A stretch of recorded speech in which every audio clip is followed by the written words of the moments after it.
എനിക്ക് മനസ്സിലാവുന്നില്ല. ഇനി മറ്റേ അദ്ദേഹം പറഞ്ഞത് ഈ വേദങ്ങളെക്കുറിച്ചും മറ്റു കാര്യങ്ങളെക്കുറിച്ചൊന്നും ഞങ്ങളൊന്നും പറഞ്ഞില്ല, ഞാനൊന്നും പറഞ്ഞില്ല, ഞാൻ കോൺസ്റ്റിറ്റ്യൂഷണാലിറ്റി മാത്രമാണ് പറഞ്ഞത്. ഒന്ന് രാഹുൽ മനസ്സിലാക്കേണ്ടത്, ഈ വേദങ്ങളുടെ കാലഘട്ടത്തിൽ പശുവിനെ കൊന്നോ ചവിട്ടിയോ എന്നുള്ളതൊന്നും നമ്മളിവിടെ പറയുന്നില്ല. ഇതാരാ പറയുന്നത്? പണ്ട് മുതലേ ഞങ്ങൾക്ക് ഇത് പാടില്ലായിരുന്നു, നിങ്ങൾ അത് നോക്കൂ ഇത് നോക്കൂ എന്ന് പറഞ്ഞുകൊണ്ട് വരുമ്പോൾ മാത്രമാണ് ഇപ്പൊ ഝാ എഴുതിയ പുസ്തകം ദ മിത്ത് ഓഫ് എ കോളി കൗ, അതിനകത്ത് എത്രയോ ഉദാഹരണങ്ങൾ ബൃഹദാരണ്യ ഉപനിഷത്തിൽ നിന്ന്, മനുസ്മൃതിയിൽ നിന്ന്, പരാശര സംഹിതയിൽ നിന്ന്, ഋഗ്വേദത്തിൽ നിന്ന്, ഈ വേദങ്ങളിൽ നിന്നും ഉപനിഷത്തുകളിൽ നിന്നും സംഹിതകളിൽ നിന്നും ഒരുപാട് വരികൾ ഉദ്ധരിച്ചുകൊണ്ട് ബ്രാഹ്മണൻ ഇവിടെ മാംസം കഴിച്ചിരുന്നുവെന്നും യാഗം അല്ല മൃഗബലി എന്ന് പറയുന്ന ഇവിടുത്തെ കൾച്ചറായിരുന്നുവെന്നും എല്ലാം അദ്ദേഹം സമർപ്പിക്കുന്നുണ്ട്. നമ്മൾ എന്തുകൊണ്ടാണ് ഇത് പറയുന്നത്? നിങ്ങൾ സംസ്കാരവും ഭൂതകാലവും ഒക്കെ ഉദ്ധരിച്ചുകൊണ്ട് വന്ന് അന്ന് അങ്ങനെ ആയിരുന്നു, അതുകൊണ്ട് ഇന്നും വേണം എന്ന് പറയുന്നത് കൊണ്ട് മാത്രമാണ് നമ്മൾ തിരിച്ച് അന്നും അങ്ങനെ ആയിരുന്നില്ല എന്ന് പറയുന്നത്. ഓക്കെ, ഇനി അടുത്തത് സെന്റിമെന്റ്സ്. ഇദ്ദേഹം വീണ്ടും സെന്റിമെന്റ്സിന്റെ കാര്യം പറയുന്നു. ഈ സെന്റിമെന്റ്സ് ഇപ്പൊ ഹിന്ദുക്കൾക്ക് തീവ്ര ഹിന്ദുക്കൾ, എന്താണ് തീവ്ര ഹിന്ദുക്കൾ? അല്ലെ നേർപ്പിച്ച ഹിന്ദു, എന്തൊരു ഹിന്ദു പോലെ ആയിക്കോട്ടെ, നിങ്ങൾക്ക് പശുവിനെ കഴിക്കണ്ട, പൊന്ന സുഹൃത്തെ നിങ്ങൾ കഴിക്കണ്ട, നിങ്ങൾക്ക് പശു ദേവനാണ്, ആയിക്കോട്ടെ ദേവനാണ്, നിങ്ങൾ തൊഴുകയോ പ്രാർത്ഥിക്കുകയോ എന്ത് വേണേലും ചെയ്തോളൂ, നിങ്ങൾക്കല്ലേ കുഴപ്പം, മറ്റൊരാൾ കഴിക്കണ്ട എന്ന് പറയുന്നതിന്റെ അന്തസ്സത്തെ എന്താ? അതായത് ഇപ്പൊ നിങ്ങളുടെ സഹോദരിയെ നിങ്ങൾ സഹോദരിയായിട്ട് കണ്ടോളൂ, നിങ്ങൾ ഇതേ അഭിപ്രായം തന്നെ നിങ്ങളുടെ അളിയനോട് പറഞ്ഞാൽ എങ്ങനെ ഇരിക്കും? ഒരു സെന്റിമെന്റ്സിനൊരു റൈറ്റ്. ഓക്കെ, അദ്ദേഹത്തിന് മനസ്സിലായിട്ടുണ്ടാവും ഞാൻ കരുതുന്നു.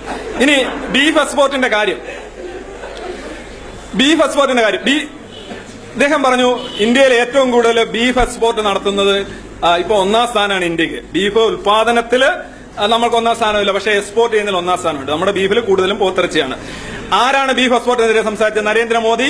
ബീഹാർ 2014 ഇലക്ഷനൊക്കെ പറഞ്ഞു ഇവിടുന്ന് പിങ്ക് റവല്യൂഷൻ വരുന്നു, ഇവിടുന്ന് മാംസം കയറ്റുമതി ചെയ്യുന്നു, മൻമോഹൻ സിംഗ് കാണിക്കുന്നു, എന്റെ ഹൃദയം പിളരുന്നു, ഡെസ്കിലൊക്കെ ഇടിച്ചോണ്ടാണ് അദ്ദേഹം പറഞ്ഞത്.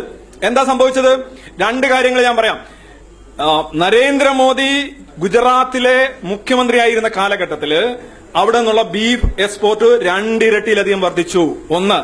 നമ്പർ 2, നരേന്ദ്രമോദി ഇന്ത്യൻ പ്രധാനമന്ത്രി ആയതിനു ശേഷം ഏതാണ്ട് 1.5 വർഷമായി, ഏതാണ്ട് 10 മാസത്തിനുള്ളിൽ ഇന്ത്യയിൽ നിന്നുള്ള ബീഫ് എക്സ്പോർട്ട് 15.4% കണ്ട് വർദ്ധിച്ചു.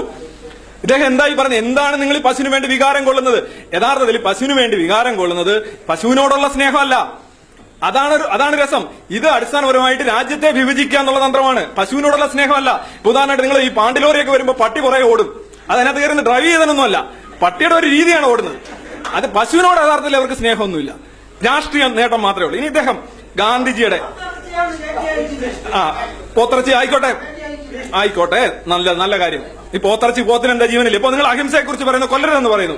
ഈ കൊല്ലൽ എവിടെ തൊട്ടാണ് തുടങ്ങുന്നത്? ബാക്ടീരിയ കൊല്ലാവോ, വൈറസിനെ കൊല്ലാവോ, പുഴുവിനെ കൊല്ലാവോ, പാറ്റയെ കൊല്ലാവോ? എവിടെ തൊട്ടാണ് ഈ കൊല്ലൽ മോശമായി വരുന്നത്? എത്ര വലിപ്പമുള്ള ജീവിയായിരുന്നിട്ടാണ് വരുന്നത്? നിങ്ങളത് മനസ്സിലാക്കിയിട്ടില്ല. ഇനി ഒരു ചോദ്യം ഇവിടെ വന്നിരിക്കുന്നു, റിലീജിയസ്, അതെല്ലാം പറഞ്ഞു. ഇനി ഇദ്ദേഹത്തിന്റെ സാറേ കേരളത്തിൽ ഇപ്പൊ അമ്മ എന്ന് പറഞ്ഞാൽ അമൃതാനന്ദമയി, മാതാവ് എന്ന് പറഞ്ഞാൽ പശു, മമ്മി എന്ന് പറഞ്ഞാൽ ഈജിപ്ഷ്യൻ ശവം. ഇനി സ്വന്തം അമ്മയെ തിരുവനന്തപുരം ഭാഷയിൽ തള്ള എന്ന് വിളിക്കേണ്ടി വരുമോ? ഇതാണ് ചോദ്യം. എനിക്കറിയില്ല ആരാ എഴുതിയെന്ന്, പക്ഷെ ഞാൻ ഇന്നലെ മെനിയാന്ന് പ്രസിദ്ധീകരിച്ച പുസ്തകത്തില് ഞാൻ ആദ്യത്തെ വരി ഇതുമായിട്ടൊന്ന് ഒത്തുപോകുന്നോണ്ട് ഞാൻ വായിക്കാം. നമ്മുടെ രാജ്യം ഒരുപാട് മാറിക്കൊണ്ടിരിക്കുന്നു. മനുഷ്യരെക്കാൾ പശുവിനെ സ്നേഹിക്കുന്ന ജനക്കൂട്ടം എമ്പാട് ഉരുത്തിരിയുന്നു.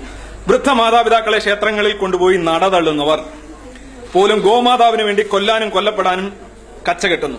സ്വന്തം മാതാവിനെ തള്ളേ എന്ന് വിളിക്കാൻ പോലും മടിക്കുന്നവർ അമ്മേ എന്ന് നിലവിളിച്ചുകൊണ്ട് ആൾ ദൈവത്തിന്റെ കാലിൽ പുഴുക്കളെ പോലെ ചുറ്റിവരിയുന്നു. Something related to that. ജീവിച്ചിരുന്നപ്പോൾ ഒരു മുഴം തുണിയോ ഒരു തുള്ളി ഔഷധമോ മാതാപിതാക്കൾക്ക് നിഷേധിക്കുന്നവർ മരണശേഷം ശീതീകരിച്ച വാഹനങ്ങളിൽ ആർഭാടമായി ബലിയിട്ട് ഫേസ്ബുക്കിൽ ഫോട്ടോ പ്രസിദ്ധീകരിച്ച് പുത്രധർമ്മം നിർവഹിക്കുന്നു. റോക്കറ്റ് വിടാൻ കൂടോത്രം നടത്തുന്ന ശാസ്ത്രജ്ഞരും ഗീതയും യോഗയും കൊണ്ട് വിദ്യാലയങ്ങളെ കാവിടിപ്പിക്കാൻ വെമ്പുന്ന മതരാഷ്ട്രീയക്കാരും കണ്ണിൽ കുത്തുന്ന കാഴ്ചകളാണ്. സ്വന്തം മാതാവ് കൊല ചെയ്യപ്പെട്ടാൽ പോലീസിൽ പരാതിപ്പെടുന്ന ശരാശരി മനുഷ്യർ ഒരു പശുവിന്റെ അവശിഷ്ടങ്ങൾ കാണുമ്പോൾ ഇഷ്ടികയും വടിവാളും പെട്രോൾ ബോംബുമായി കുറ്റാരോപിതനെ തല്ലിക്കൊല്ലാനായി വന്യമൃഗത്തെ പോലെ പാഞ്ഞു ചെല്ലുന്നത് എന്തുകൊണ്ടായിരിക്കും?